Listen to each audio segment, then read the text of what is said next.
소중한 나.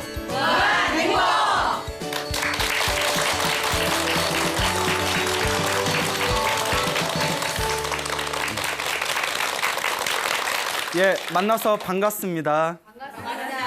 예, 광우 스님이라고 합니다. 여러분들 그 복이 많다, 아이고 복 없다, 아우 박복하다 이런 표현 들어보셨죠? 네. 불교에서는 복이라는 걸 굉장히 중요하게 여깁니다. 그래서 흔히 이런 이야기를 하죠. 복이 많은 사람은 무슨 일을 하든 원하는 걸 빨리 쉽게 얻는답니다.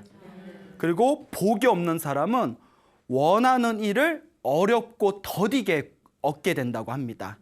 그 복이 없는 사람은 아예 얻을 수가 없답니다.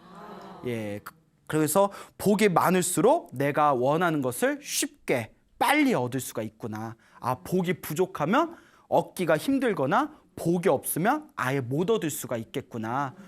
이렇게 이제 복이라는 표현을 우리가 일상생활 가운데 자주 사용을 합니다. 우연히 TV에서 봤는데요. 어떤 사업을 하신 분이 나오셔서 이런 이야기를 하더라고요. 사업을 해서 성공하는 팔자는 따로 있는 것 같답니다. 열심히 한다고 되는 게 아닌 것 같대요. 예, 동감하십니까? 자기가 사업을 하는데 먹는 장사가 가장 좋다 그래가지고 안전빵은 먹는 장사다. 그래서 한우 전문점을 열었답니다. 한우 고깃집을 열었는데 그의 광우병 파동이 나가지고 어마어마하게 손해를 봤대요. 그래서 뭐 이런 경우가 다 있나. 그리고 두 번째는 이제 그 돼지갈비집을 열었답니다. 하도 광우병 파동에 치가 떨려가지고 이제 돼지고기, 돼지갈비를 집을 열었는데 그의 돼지 콜레라가 터졌대요. 그 엄청나게 손해를 봤대요. 돼지 콜레라 때문에. 안 되겠다 싶어가지고 그분이 그래서 삼계탕집을 열었답니다. 자, 여러분 머릿속에 떠오르는 거 있습니까? 그때 조류독감이 터져서 이 3번 연타를 맞았더니 그냥 정신이 없더래요. 그분이 어마어마하게 빚을 짓고 아니 어떻게 하는 사업마다 그렇게 일이 터질 수가 있냐고 그러면서 사업을 해서 돈 버는 팔자는 따로 있는 거 아니냐 이런 그런 생각을 일으킨 적이 있었다고 합니다. 근데 여러분들도 일하다 보면 나는 분명히 열심히 한 것 같은데 그에 걸맞는 어떤 대우라든가 대가를 못 받은 적이 있으시죠? 그리고 또 우리 주변에 보면 별 노력을 안 한 것 같아도 승승장구하는 사람들이 실제로 있습니다. 뭐 대표적인 게 좋은 표현은 아니지만 뭐 금수저라는 얘기 많지 않습니까? 뭐 부모 하나 잘 만난 것 때문에 그냥 건물주 딱 하나 건물 하나 전해받고. 그런데 이 행운이 어디서 오냐? 불교에서는 자기가 전생에 지은 복이랍니다. 그 복이 있어야 행운도 온다. 그래서 복 있는 사람은 무엇을 하든 일이 잘 풀린답니다. 참 이게 어려워요. 여러분은 복이 많은 것 같아요? 적은 것 같아요? 대답하기 애매하죠. 예? 많다고 하기도 애매하고 없다고 하기도 좀 창피하고 예, 여러분들 마음 다 알아요. 예. 자, 그래서 이 복이라는 게 참 중요한데 여러분 복이 정말 많은 사람은 쥐 한 마리로 부자가 될 수가 있습니다. 그 비결을 가르쳐 드릴까요? 옛날에 머나먼 과거 전생에 어느 큰 부자가 있었는데 이 부자가 미래를 예언하는 힘이 있었답니다. 미래를 예언하는 이 능력을 갖춘 부자가 있었는데 어느 날 길을 걷다가 길 한복판에 죽은 쥐 한 마리가 이렇게 있더랍니다. 여러분 죽은 쥐 본 적 있어요? 네, 징그럽죠? 그러니까 사람들이 들어오니까 다 피해 다니는데 그 부자가 이렇게 말을 합니다. 저 죽은 쥐를 누군가 집어간다면 그 사람은 큰 부자가 될 수 있을 것이다. 그 사람들이 지나가면서 막 비웃는 거예요. 이야기 뭐 본론 들어가지도 않는데 막 이러세요? 그 사람들이 어머 뭐 별꼴이야 무슨 죽은 쥐 한 마리 집어가는데 부자가 돼. 그럼 뭐 자기가 집어가든가 뭐 이런 거 있잖아요. 그거 네가 집어가라 뭐. 근데 이제 아무도 안 집어가고 비웃을 때 지나간 어느 가난한 젊은이가 있었대요. 그 얘기를 딱 듣고 믿자의 본전이잖아요. 그 죽은 쥐 가져간다고 더럽게 하겠지만 혹시 진짜 부자 될 수도 있으니까 그 죽은 쥐를 이렇게 자기가 집어갔대요. 아무도 안 가져가네? 하고 이렇게 쏙 집어갔는데 달랑달랑 집에 갔는데 이제 문제가 생긴 거예요. 가져왔는데 이걸 어떻게 해야 될지 모르겠는 거예요. 뭐 가져오면 부자가 된다더니 부자는커녕 뭐 이제 다 썩으면 막 이제 냄새나고 부패될 테고. 그래서 이거 어떻게 해야 되나 고민을 하게 됩니다. 저 쥐를 어떡하나, 데쳐 먹을까, 회쳐 먹을까. 그러다가 이제 고민하다가 내가 아무리 가난해도 내가 어떻게 쥐고기를 먹겠냐. 여러분 쥐고기 안 드셔보셨어요? 네. 옛날 쥐포 쥐고기 아닌가? 그래, 알아요. 농담이에요. 예. 뭐 그러면 뭐 곰탕은 곰으로 끓이나? 예? 자, 아재 개그라고 하죠. 자, 어쨌거나 그 쥐를 어떻게 할까 고민하다가 자기가 친하게 지내던 술집을 찾아갑니다. 그 쥐를 주면서 그 고양이 먹이로 주는 조건으로 동전 한 입을 받았답니다. 어쨌거나 동전 한 입에 그걸 판 거예요, 쥐를.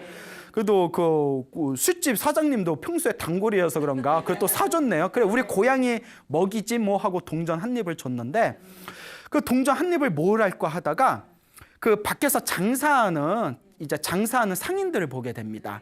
그 장사하는 상인들을 보니까 다들 이렇게 목말라오고 지쳐하는 게 보이니까 우리 좀 달짝지근한 거 시원한 거 마시면 몸에 힘이 좀 났지 않습니까?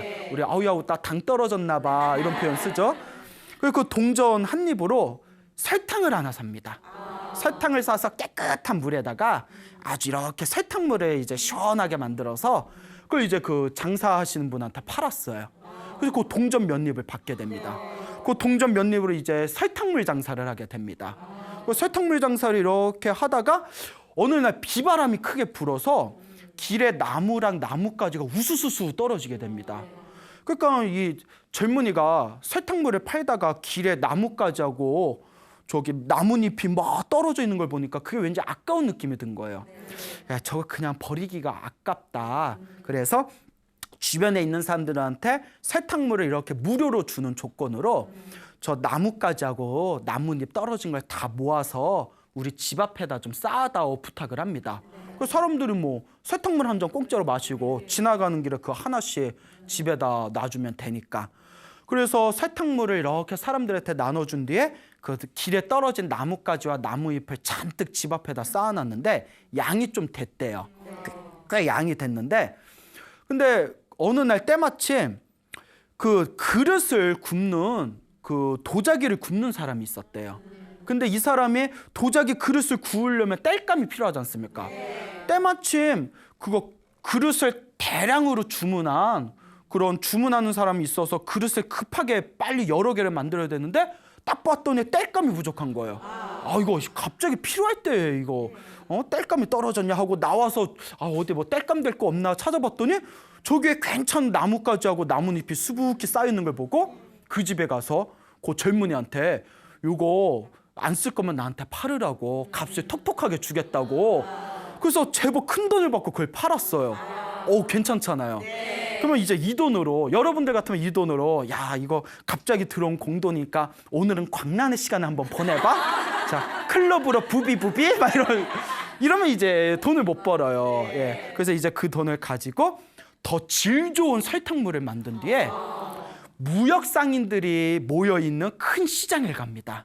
큰 시장에 가서 이제 질 좋은 설탕물을 이렇게 팔면서 거기에 있는 무역 상인들한테 아주 서비스를 잘 해주면서 친분을 깊이 맺어놨대요. 이제 단골들을 많이 만들어 놓은 거예요. 그렇게 이제 단골을 만든 뒤에 이제 상인들하고 친해지게 됐을 때 어느 상인이 이제 설탕물을 한 잔 딱 마시러 와요. 그러니까 이제 딱 봤더니 돈도 많아 보이고 사람이 좀 복이 많아 보이는 상인인 것 같아서 이제 가난한 이 젊은이가 설탕물을 이거 제가 서비스를 그냥 드릴게 드셔요. 뭐 내가 이걸 몇 입으로 먹으면 되나 하고 돈 주려니까 돈은 집어두고 정 아닙니까? 장사 잘해요. 예? 이게 다 정이죠. 나중에 그 장사하실 때 좋은 정보 있으면 그거나 좀 알려줘요. 머리가 좋아. 그러니까 이 장사꾼이 설탕물이 별거 아닌 것 같아도 사람 감정이 있지 않습니까? 그 젊은이가 싹싹하고 하니까 그러면 며칠 후에 500마리의 말을 끌고 말장수가 말을 팔기 위해 이 시장에 온다고 한다.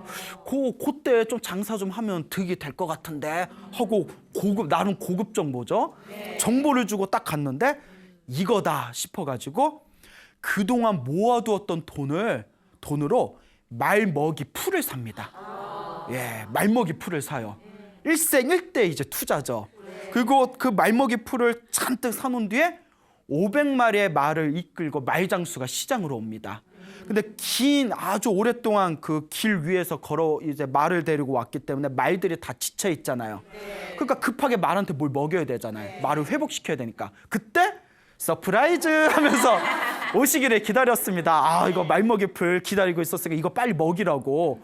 그거 이제 뭐 그 말 장사꾼은 당장 급한데 이거 이렇게 기다리고 있으니까 잘 됐다 싶어가지고 큰 돈을 주고 그 말먹이풀을 사갑니다. 그거 이제 대박 친 거예요. 그게 이제 대박을 친 뒤에 또 이제 친하게 지내던 어느 상인이 며칠 후면 이제 저기 다른 나라에서 어마어마하게 많은 짐을 가지고 여기로 이제 올 거야 될 것이다. 배를 타고 오는데 그때 그 짐들을 각 나라에다가 유통을 하려면 지금 막 그 일손이 좀 부족하다. 뭐 이런 얘기를 한 걸 딱 듣고는 그래 이번에 또 기회가 왔다 해가지고 말먹이 풀을 통해서 벌어들인 큰 돈으로 마차하고 말을 산 거예요. 마차하고 말을 산 뒤에 기다렸다가 그 배가 도착해서 짐을 이제 나라에다가 유통을 해야 되는데 일손이 부족하잖아요. 그래서 자기가 짐마차를 이용해서 짐을 옮기는 유통업에 끼어들게 됩니다. 그 당시에 유통업의 개념이 있었는지 모르겠지만 유통업에 끼어들면서 그 뒤에 이제 몇 년 후에는 어마어마한 큰 부자가 됩니다. 뭐 때문에? 쥐 한 마리 때문에.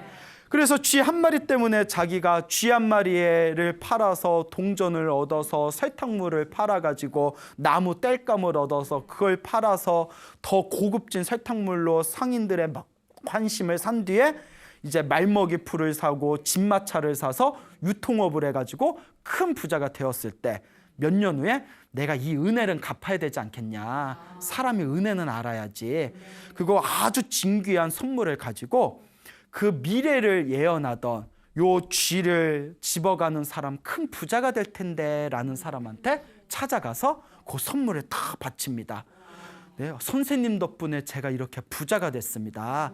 부디 받아주십시오 하니까 뜬금없잖아요.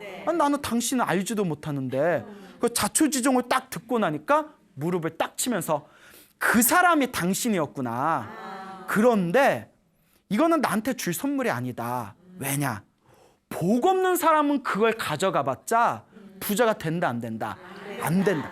당신이 복이 있으니까 그 쥐를 가져가서 행운을 불러일으키고 그 복을 얻고 부자가 된 것이다 라고 이야기를 했습니다. 그러면서 그 미래를 예언하던 큰 부자가 그 젊은이의 지혜와 복덕을 칭찬하면서 자기의 아름다운 딸을 주어서 사위로 삼았다는 훈훈한 해피엔딩이 있습니다. 자, 이것도 쥐 한 마리로 부자가 된 젊은이의 이야기를 통해서 인생에 살아가면서 우리가 내가 원하는 큰 성공을 이루기 위해서는 그 밑바탕에 무엇이 있어야 된다? 복이 있어야 된다는 걸 명심해야 됩니다. 그래서 우리 불교에서는 항상 하는 이야기가 있습니다. 이 세상의 힘 중에서 가장 강한 힘이 무엇이다? 복력이라는 겁니다. 복의 힘이 가장 세다는 거예요. 복 있는 사람은 이긴다, 못 이긴다? 못 이겨요, 여러분. 예? 아무리 힘이 좀 저기 UFC나 무슨 격투기 아주 힘이 센 그런 격투기 선수가 있다더라도 복 있는 사람은 못 이겨요. 복 있는 사람 치려고 할 때 내가 복이 딸리면 갑자기 배탈이 난다거나 갑자기 하늘에서 돌덩어리가 떨어진다거나 복 있는 사람은 못 이깁니다. 그래서 우리가 그 중국의 역사를 보면 수많은 장군들의 이야기 있잖아요. 희한한 게 분명히 죽어야 할 고비에서 기적같이 살아나는 이야기가 있어요. 우리 같으면 벌써 죽었을 거야. 우리 같으면 가만히 있었으면 화살을 피해가는 거 화살 피한다고 피하다가 오히려 화살을 맞는, 그렇지 않습니까? 근데 그 옛날에 그 유명한 장수들, 천하의 패권, 천하를 통일한 그런 어떤 장군들을 보면 한결같이 남들 같으면, 평범한 사람들 같으면 100번 죽었어야 할 상황에서도 살아남는 기적 같은 경우를 역사책에서 볼 수가 있습니다. 그 사람들은 뭘 가지고 타고난 걸까요? 복이 있었던 거예요. 예, 이만큼 복의 힘이 참으로 중요하다. 명심을 하시길 바랍니다. 여러분, 얼토당토 없는 주문 하나로 인생에 큰 성공을 거둔 사람이 있다면 믿으실 수 있겠습니까? 그 불교 우리 설화에 보면 굉장히 재미난 이야기가 또 하나 있습니다. 그 어떤 젊은이가 있었는데 굉장히 머리가 나빴다고 합니다. 너무 머리가 나빴는데 심각하게 나빴다고 합니다. 너무나 머리가 나빠서 이 사람이 고민하다가 그럼 내가 지혜로운 스승을 만나야 되겠다. 그래서 멀리 500명의 제자를 데리고 있는 지혜로운 스승을 찾아가서 이제 유학 생활을 하게 됩니다. 고향을 떠나서 그 지혜로운 스승을 만나서 지혜로운 그 스승님 밑에서 열심히 공부를 하는데, 스승이 그 500명의 제자들이 있지만 살다 저렇게 머리가 우둔한 사람은 처음 본 거예요. 야, 내가 수십 년 동안 별의별 사람들 만났지만 어쩜 저렇게 머리가 멍청할까. 근데 미워할 수가 없는 게 너무 착한 거예요. 너무 착하고 성실하고, 스승이 죽어라 하면 막 죽는 신용을 하고, 죽어 하면 나 진짜 죽는다 절벽에서 막 떨어지려고 그러고, 너무 착하고 순수하고 순진하니까 스승이 정이 안 갈 수가 없는 거예요. 그래서 각별하게 더 신경을 써줬는데도 너무나 머리가 우둔해서 스승이 이제 고민을 합니다. 아, 저 착한 제자에게 무언가 선물을 주고 싶은데 도저히 머리가 나빠서 내가 아무리 좋은 나의 지혜를 전해주려고 해도 방법이 없구나. 고민하다가 이 스승이 당신 딴에는 나름대로 최고의 주문을 하나 만들어냅니다. 여기 이제 제자를 불러냅니다. 제자야, 내 몇 년 동안 내 밑에서 네가 공부를 했지만 더 이상 앞으로 몇 년 동안 더 공부를 한다 하더라도 그거는 더 이상 시간이 무의미할 것 같다. 대신 우리 착한 제자를 위해서 내가 정성스럽게 만든 주문이 있다. 이 주문을 가르쳐 줄 테니까 이제 집에 가면 아침에 눈 뜨면 저녁에 잠들 때까지 이것을 항상 되뇌어라. 너 평생 동안 이것을 절대 잊어먹지 말아라 하면서 주문을 하나 가르쳐 줍니다. 그 주문이, 잘 들어보십시오. 못된 짓을 하고 있구나. 못된 짓을 하고 있구나. 왜 하는지 난 다 알지 라는 주문을 가르쳐 줍니다. 희한하죠? 못된 짓을 하고 있구나. 못된 짓을 하고 있구나. 왜 그런 짓을 하는지 난 다 알지. 뭐 별 이상한 주문을. 근데 이거에 깊은 뜻이 있어요. 여러분, 우리가 착한 일을 많이 하면 선업이 늘어나서 행복의 열매를 맺게 되고, 나쁜 짓을 많이 하면 악업이 늘어나서 불행한 결과를 맞게 된다라는 인과업보를 다 아시지 않습니까? 근데 우리 항상 착한 일을 할 때나 나쁜 일을 할 때나 다 내 마음에서 일어나고 사라지는 세계입니다. 그렇죠? 그렇기 때문에 내 마음에서 나쁜 생각이 일어날 때 항상 내 마음을 있는 그대로 관찰하고, 그 나쁜 마음이 일어나기 전에 그 나쁜 의도를 딱 꺾어버려야 돼요. 그러니까 항상 내 마음을 관찰하면서 나쁜 일이 일어나려고 할 때, 나쁜 마음이 일어나려고 할 때마다 못된 짓을 하고 있구나. 못된 짓을 하고 있구나. 왜 그런 짓을 하려는지 난 다 알지 하고 내 마음에서 나쁜 생각이 일어날 때마다 그걸 관찰하라는 뜻이에요. 놀라운 주문이죠. 근데 이제 제자한테 그런 거 얘기해봤자 이해도 못하고, 못된 짓을 하고 있구나, 못된 짓을 하고 있구나, 왜 그런 짓을 하는지 난 다 알지 해서 앞구절을 가르쳐주면 뒷구절을 잊어버리고, 뒷구절을 잊어먹으면 앞구절을 잊어버리고, 그러니까 지혜로운 스승조차도 막 주먹이 부들부들 떨리는 거예요. 얼마나 답답하면. 예, 이건 이제 농담이고요. 그래서 이제 스승이 인내심을 가지고 결국 그 주문을 다 가르쳐 줍니다. 그 별것도 아닌데 힘들게 가르쳐 준 뒤에 스승이 됐다, 이제 떠나라. 이 주문을 절대 잊지 말고 떠나라. 그리고 이제 이 주문으로 항상 네가 이 주문을 새겨가고 이 주문을 항상 마음으로, 입으로 항상 외우고 다닌다면 분명히 너에게 좋은 일이 생길 것이다 하고 이제 제자를 보냅니다. 그 제자가 이제 스승에게 다 답변 인사를 하고 이제 집으로 돌아오게 되죠. 근데 그 나라에 왕이 하나 있었다고 합니다. 굉장히 훌륭한 왕이었다고 해요. 굉장히 훌륭한 왕이었는데 이 왕이 어느 날 이런 생각을 합니다.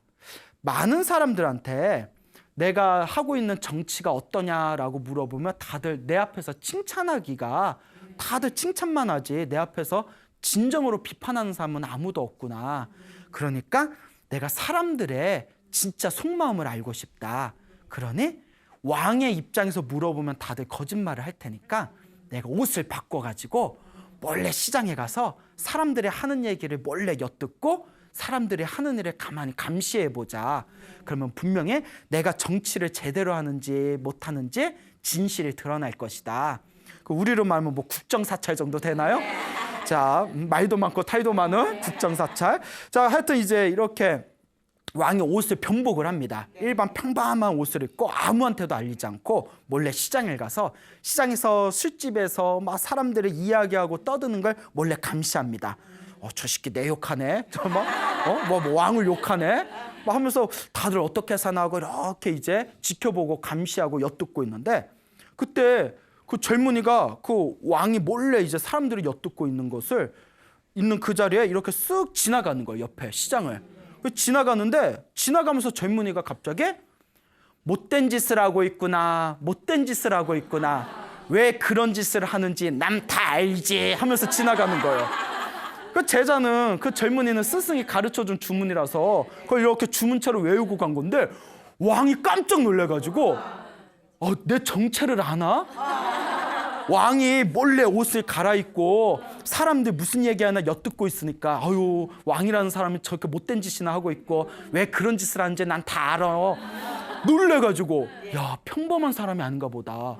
아무한테도 알리지 않는데 어떻게 나를 꿰뚫어 봤을까. 저 사람은 지혜로운 사람이 분명하다. 몰래 그 젊은이를 이제 미행을 합니다. 그 젊은이는 미행을 하든가 말든가 알아요, 몰라요?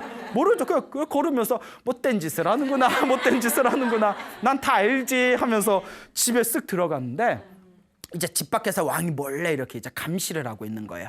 몰래 이렇게 감시를 하고 있는데 그 젊은이가 살고 있는 집 옆에 큰 부잣집이 있었대요. 큰 부잣집이 있을 때 그날 도둑 2명이 들어옵니다. 도둑 2명이 그 큰 부잣집을 몰래 털기 위해서 담 밑에서 몰래 숨어 있었대요. 몰래 숨어 있어서 조금만 시간을 기다려서 더 밤이 깊어지면 우리가 몰래 들어가서 우리가 도적질을 하자 하고 기다리고 있는데 그 부잣집 옆에 그 젊은이 집이 있잖아요. 이제 잠잘 때가 되니까 이 제자가 그래 자기 전에 마지막 마무리 주문을 해야지 하고 이제 마지막 마무리 주문이니까 큰 소리로 못된 짓을 하는구나, 못된 짓을 하는구나. 왜 그런 짓을 하는지 난 다 알지 하니까 도둑이 재발절이잖아요. 심장이 덜덜덜덜 떨리면서 걸리면 사형이니까 에그머니나 하고 도적 2명이 도망을 갑니다. 그걸 누가 다 보고 있었을까요? 왕이 보고 있으면서 봐라 내 눈은 속일 수가 없다. 어쩜 저렇게 지혜로울까. 이제 왕이 이제 그날 왕궁으로 돌아가서 그 다음날 신하들을 불러가지고 그 젊은이를 불러옵니다. 그 집에 어디 집에 가면 젊은 남자가 있는데 요렇게 생겼다. 이렇게 보면 사람이 좀 맹해 보이는데 알고 보면 엄청 지혜로운 사람인 것 같다. 그거 좀 데려와 봐라. 이렇게 대화를 해서 이런저런 얘기를 해봤는데 너무 멍청한 거예요.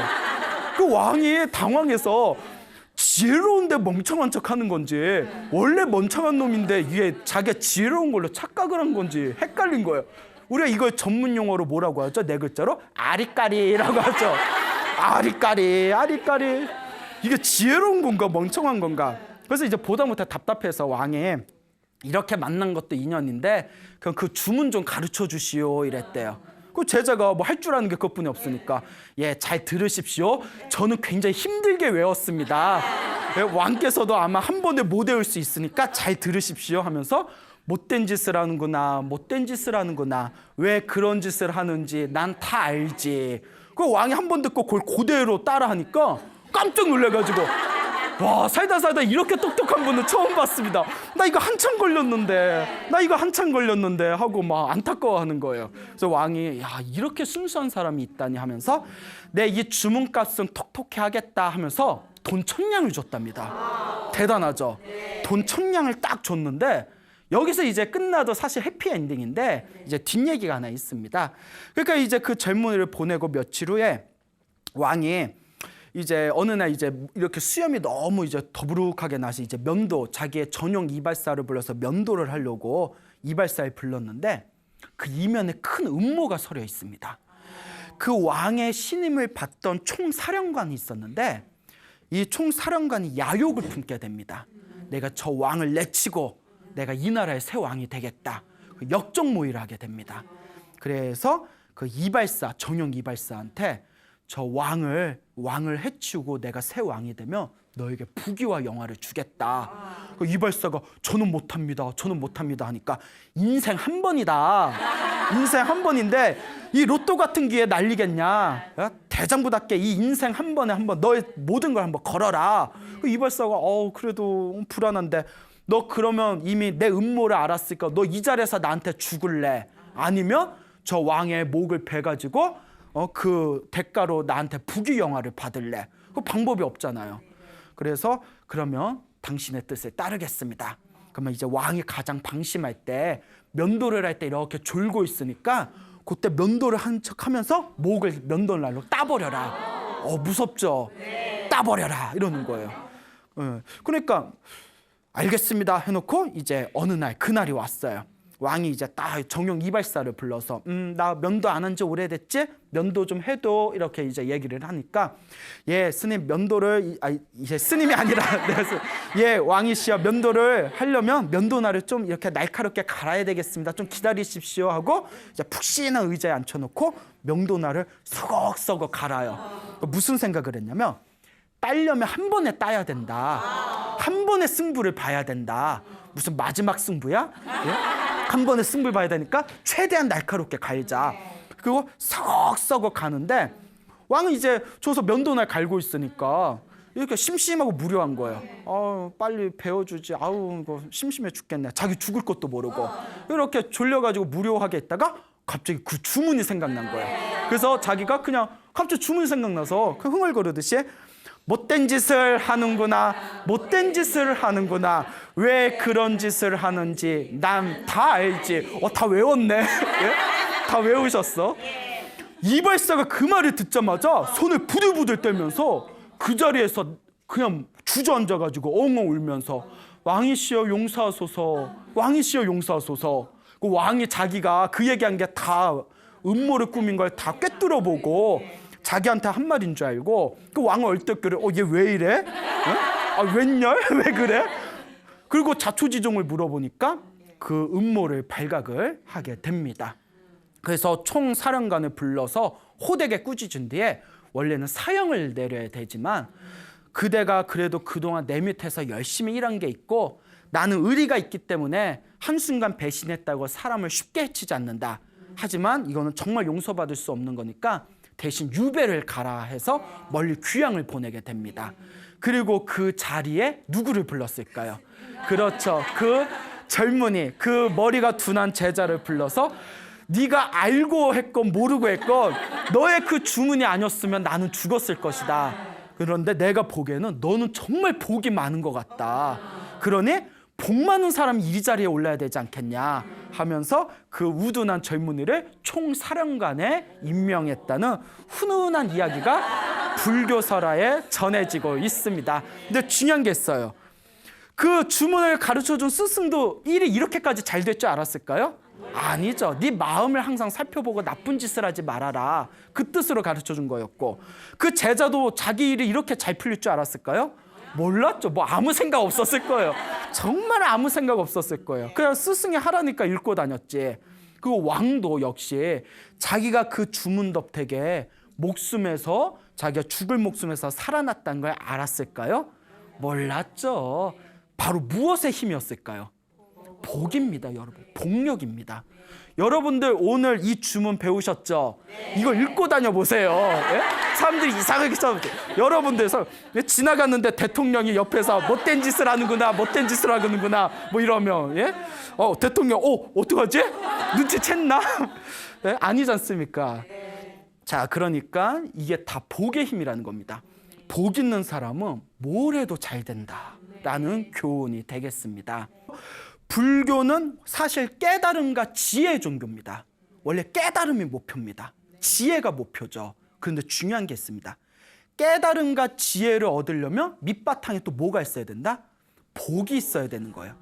복이 있어야 수행을 할 수 있고, 복이 있어야 좋은 스승을 만날 수 있고, 복이 있어야 좋은 도반을 만날 수 있고, 복이 있어야 수행하는데 공부하는데 전념할 수가 있습니다.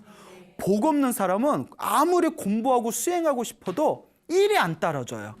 그래서 우리 스님들 중에서도 이상하게 나는 수행만 하려고 하면 뭐 안 좋은 일들이 생긴다고. 그래서 그거 처리하느라고 수행 못하고 이제 일 다 처리해놓고 이제부터는 내가 공부해야지 하고 또 공부 시작하면 또 저기에서 또 일이 빵 터져서 그게 뭐가 없어서 그렇다? 공부복이 없어서 그런 거야. 공부복이 없어서. 그러니까 복이 있어야 깨달음도 얻을 수 있다라는 복덕과 지혜를 함께 닦으라는 복해쌍수의 가르침이 불교에선 전해지고 있는 것이죠. 옛날 부처님 당시에 어느 왕비가 있었습니다. 왕비가 부처님이 계신 사원에 가서 부처님의 법문 듣기를 항상 좋아했다고 합니다. 어쩜 우리 부처님은 저렇게 잘생기셨을까? 경전에 보면 엄청 잘생겼대요. 부처님은 왜 얼굴에 잘생긴지 아세요? 중생들은 항상 외모를 보고 사람을 판단하기 때문에 부처님이 중생 제도를 더 쉽게 하기 위해서 그 경전에 보면 백생 동안 몇 생? 백생 동안 얼굴 잘생겨지는 복을 닦았대요. 대단하시죠? 네. 얼굴이 잘생겨야 이제 포교하기 쉽고 또 중생을 제도하기 쉬우니까. 근데 저는 그 말에 동감하는 게 항상 느끼는 거. 옛날에도 제가 존경하는 어른 스님이 해주신 말씀인데 연부를 잘하면 연부를 잘하고 연부를 아주 그냥 아름답게 잘하면 신도들이 많이 모인대요. 근데 그거는 하수래요. 법문을 잘하고 강의를 잘하면 사람들이 많이 모인대요. 근데 그것도 높은 수준은 아니래요. 최고의 포교의 고수는 누구냐? 잘생긴 스님이 웃으면서 이리 와 하면 어머 어쩜 저 스님 저렇게 잘생겼을까 하고 구름같이 모여든대요. 그게 포교의 고수래요. 예, 그냥 웃자고 한 말이에요. 예, 웃자고 한 말인데 또 너무 외모 지상주의다. 근데 그만큼 잘생긴 외모는 세상을 살아가는데 도움이 된다. 그것도 복이다라는 그런 어떤 웃자고 한 우화입니다. 또 웃자고 한 말인데 죽자고 달려들면 안 돼요. 부처님도 그랬기 때문에 얼굴에 잘생긴 사람일수록 중생제도 하는데 더 유리하기 때문에 백생 동안 거룩한 외모를 얻기 위해서 복을 닦으셨다라는 설화가 있습니다. 그래서 이제 왕비가 항상 궁녀들을 데리고 거룩한 부처님의 모습을 보면서 설법을 듣는 것을 항상 즐겨했는데 사원을 갈 때는 화려한 옷이나 화려한 장신구를 차면 안 됩니다. 예, 그게 이제 예법이죠. 그래서 이제 왕비가 사원에 들어가서 부처님께 설법을 듣기 전에 깨끗한 손수건에다가 자기가 가지고 있는 진귀한 보석을 다 벗어서 수건에다 다 싼 뒤에 하녀에게 맡겼답니다. 내가 설법 들고 올 동안 요거 보관하고 있거라 하고 이제 옷을 검소하게 갈아입은 뒤에 부처님 사원에 들어가서 가만히 부처님의 거룩한 설법을 듣고 난 뒤에 이렇게 이제 절에 이제 나와서 하녀를 불렀는데 발칵 뒤집혀진 거예요. 하녀가 깜빡 그 보석이 들어있는 손수건을 어디다가 잃어버린 거예요. 그러니까 이거 어떻게 하냐고 하녀는 부들부들 떠는데 이제 왕이 이제 노한 거예요. 아니 어떻게 시녀가 왕비의 진귀한 보석도 제대로 간수를 못하느냐 이렇게 화를 벌컥 내는데 왕비가 옆에서 왕에게 화내지 마십시오. 다 저의 인연입니다. 생기고 사라지는 건 다 무엇입니다? 인연입니다. 저 보석이 저와 인연이 있다면 다시 저한테 올 것이고 저 보석이 인연이 없으면 제가 아무리 움켜줘도 결국 빠져나가기 마련입니다. 모든 것은 인연 따라 일어났다가 인연 따라 사라지는 거. 이 인연법이야말로 부처님의 가르침입니다. 그러니 저 하녀에게 시녀에게 화를 내지 마십시오. 이렇게 이야기를 합니다. 그 왕비가 불자라 그런지 자비로워요.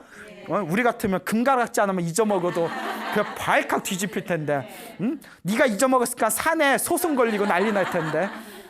자 어쨌거나 그래서 이제 왕이 그 얘기를 듣고는 일단 한번 이렇게 참았는데 며칠이 지난 뒤에 부처님의 수제자 중에 안한존자라는 안한 스님께서 사원 밖을 천천히 거니시다가 저게 뭐가 번쩍번쩍하는 게 보여가지고 저게 뭔가 하고 나무 밑에 틈에서 이렇게 봤더니 수건에 쌓여져 있는 그런 황금과 보석을 발견하게 됩니다. 그래서 이게 뭔가 하고 이렇게 보니까 평소에 절에 자주 찾아오는 왕비의 물품이라는 걸 기억을 해내게 됩니다. 우리 같으면 딱 우와 대박 이러면서 예? 나 오늘부터 승부 벗는다. 응? 청담동에 건물 세워야지. 예? 자, 이제 그럴 리는 없겠죠. 거룩하신 이제 아난스님께서 왕비가 이 물건을 잊어먹었나 보구나. 부처님한테 말씀드렸더니 부처님께서 마땅히 주인에게 돌려주거라. 그래서 이제 아난스님이 그걸 그 다음날 왕궁에 가서 왕에게 그것을 다시 돌려줍니다. 그 왕이 너무 기뻐하면서 왕비를 부른 뒤에 보시오 보시오. 때마침 우리 아난스님께서 발견했으니까 다행이지, 다른 사람이 발견했으면 우리 이 보석이 성하게 우리 손에 들어왔겠소. 이렇게 얘기하니까 왕비가 인상을 찌푸리면서 왕이시여, 왕은 어찌 아직도 그리 믿음이 없습니까? 인연법 아닙니까? 왕이시여, 제가 이 보석과 인연이 있다면 이 보석을 사람들이 다니는 사거리에다 집어던져도 결국은 제품으로 돌아올 것입니다. 하지만 이 보석이 저와 인연이 없다면 아무리 꽁꽁 숨겨도 결국은 제품을 벗어나게 될 것입니다. 모든 게 결국 인연법입니다. 그러니까 왕이 말은 맞는 말인데 기분 더러워요. 아니 내가 무슨 말만 하면 왕은 왜 이렇게 부처님 법도 잘 이해를 못합니까? 이럴까? 그 속으로 야 네가 그렇게 잘났어? 그런 마음 생길 수도 있잖아요. 근데 사람이 너무 옳은 말만 따박따박해도 좀 정내미가 없거든요. 약간 그런 거 있죠. 네가 그렇게 잘났냐? 그 왕이 이런 마음이 이제 생기니까 막 이제 골탕 먹이고 싶은 생각이 드는 거예요. 네가 그렇게 잘났어? 그래 너 어디 한번, 그러니까 우리말로 하면 너 엿 먹어봐라. 막 이런 생각이 들어서 왕비가 몰래 밤에 잠을 자고 있을 때 그 왕이 애야, 완전 애야. 마음 쓰는 거 보면 왕비가 제일 아끼는 반지를 몰래 빼옵니다. 그리고 흐르는 강물에다 집어던졌대요, 왕이. 그러니까 이거 왕이 얼마나 삐쳤으면. 그 다음날 이제 왕비가 일어났는데 자기가 제일 아끼는 반지가 사라진 거예요. 꼭 깜짝 놀라서 왕에게 왕이시여 제 반지가 사라졌습니다 했더니 왕이 킥킥 웃으면서 어차피 인연법 아닙니까? 인연 따라 일어나고 인연 따라 사라지는 거, 인연 있으면 반지가 돌아오겠네. 이런 식으로 비꼬니까 이제 이 왕비가 우리 같으면 부부싸움 났을 거예요. 아유 인간아 이 속좁은 인간아 이랬을 텐데 왕비가 맞습니다. 결국 인연법 아닙니까? 인연이 있으면 올 것이고 인연이 다 있으면 흩어지는 거죠. 맞습니다, 왕이시여. 왕께서 부처님의 가르침을 잘 이해하고 계시네요. 이렇게 이제 훈훈하게 이제 대화가 끝났어요. 이제 왕은 왕대로 골탕 먹여서 기분 풀리고, 왕비는 왕비대로 내 인연법인가 보지 마음으로 다 내려놓았는데, 그 다음날 이제 그 왕궁의 요리사가 오늘 점심 때 우리 왕과 왕비님에게 어떤 맛있는 요리를 해드릴까 하는 생각이 들더랍니다. 그래서 오랜만에 생선 요리를 해드릴까? 그래서 이제 시장을 딱 갔는데 줘서 아주 그냥 푸드덕거리는 큰 싱싱해 보이는 생선이 있는 거예요. 그래서 요 놈으로 생선 요리 해야 되겠다. 그 이제 짊어지고 와서 이제 요리장에 다 와가지고 이제 내가 요리를 해야지, 이제 이렇게 손질을 해야 되지 않습니까? 손질하라고 이렇게 이제 생선 이제 목을 따고 배를 딱 자르는데 뭐가 땡 하는 소리가 들리는 거예요. 눈치채셨죠? 네. 땡 해서 이게 전국 노래자랑 땡도 아니고 뭔가 싶어서 봤더니 평소에 왕비가 제일 아끼던 그 반지였던 거예요. 그래서 이게 왜 여기 있지 하고 그걸 꺼내가지고 깨끗하게 닦아서 왕과 왕비가 식사를 기다리고 있는 이제 그 요리장에, 그 식사하시는 그 식당 장소에 가가지고 왕비씨여 이거 혹시 왕비 거 아닙니까 하고 딱 돌려드렸더니 왕도 놀라고 왕비도 놀라고 옆에 있는 시녀도 놀라고 하늘도 놀라고 땅도 놀라고 그 자리에 있는 사람들이 다 놀란 거예요. 그때 왕비가 고요히 미소를 지으면서 우리 같으면 난리버섯을 떨었을 거야. 봐봐 이것 봐, 봐봐 다 알아서 돌아오잖아. 역시 난 잘났어. 이럴 수도 있는 상황인데 미소를 지으면서 이 반지가 아직 저와 인연이 있나 봅니다. 그때 왕이 비로소 가슴에 시원한 어떤 감동과 희열을 느끼면서 부처님의 인연법이 하나도 틀린 게 없구나. 인연이 있으면 모이고 인연이 닿으면 움켜쥐려 해도 흩어지는 게 바로 이것이 부처님의 인연법이구나. 그리고 그 다음날 부처님께 찾아가서 왕이 부처님께 삼배를 올리고 법을 청합니다. 그때 부처님께서 이와 같이 말씀하십니다. 그와 같다 왕이여, 모든 것은 인연 따라 일어나고 인연 따라 사라지는 법. 좋은 인연을 만나려면 마땅히 복을 지어라. 복의 힘이 가장 위대하다. 선업을 지어라. 선업을 지으면 항상 좋은 일이 생긴다. 공덕을 쌓아라. 공덕이 있으면 무슨 일을 하든 항상 모든 소원을 성취하게 되리라라고 말씀하시는 그런 본문이 있습니다. 여러분, 이와 같습니다. 여러분들 살다 보면 좋은 일 생길 때도 있죠. 네. 나쁜 일이 생길 때도 있죠. 네. 근데 오늘 느끼셨죠? 네. 다 인연법입니다. 네. 여러분들이 전생에 지었던 여러분들의 업에 의해서 좋은 인연이 일어났다, 좋은 인연이 흩어지고, 나쁜 인연이 일어났다, 나쁜 인연도 언젠가는 흩어집니다. 좋은 업도 나쁜 업도 결국은 내가 지은 업입니다. 항상 좋은 인연을 만나려면 항상 복을 짓고 선업을 짓고 공덕을 쌓는 길밖에 없습니다. 그러니 여러분, 기도하십시오. 복과 선업과 공덕을 항상 쌓고 지어나가시기 바랍니다. 항상 마음을 잘 다스리시기 바랍니다.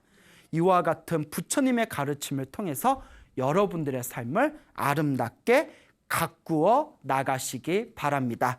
여러분, 행복해지고 싶습니까? 네. 행복한 삶을 창조하고 싶습니까? 네. 복을 지으십시오. 선업을 지으십시오. 공덕을 쌓으십시오.